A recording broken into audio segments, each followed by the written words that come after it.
आणि आता पुण्यामधून एक महत्त्वाची ब्रेकिंग न्यूज आपण पाहूयात। तर पुण्यामध्ये कोयता गँग पुन्हा एकदा सक्रिय झाल्याचं पाहायला मिळतंय। पुण्याच्या दत्तवाडी परिसरातील घटना आहे। भर दुपारी एका तरुणावर कोयत्यानं वार करण्यात आले।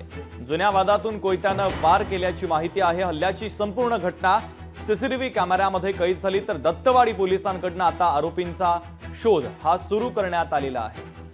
मात्र पुण्यामध्ये कायद्याचा धाक राहिलाय की नाही असाच प्रश्न सातत्याने उपस्थित होतोय, कारण पुन्हा एकदा कोयता गँग सक्रिय झालेली आहे। पुण्याच्या दत्तवाडी परिसरामध्ये एक धक्कादायक घटना घडली। तर भर दुपारी एका तरुणावर कोयत्यानं सपासप वार करण्यात आले।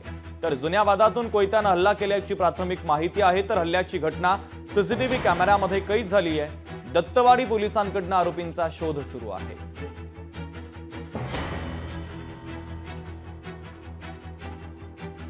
तर पुण्यामध्ये कोयता गँग पुन्हा एकदा सक्रिय झाल्याची अत्यंत महत्त्वाची आणि मोठी ब्रेकिंग न्यूज आपण पाहतोय, कारण भर दुपारी एका तरुणावर कोयत्यानं वार करण्यात आलेले आहे।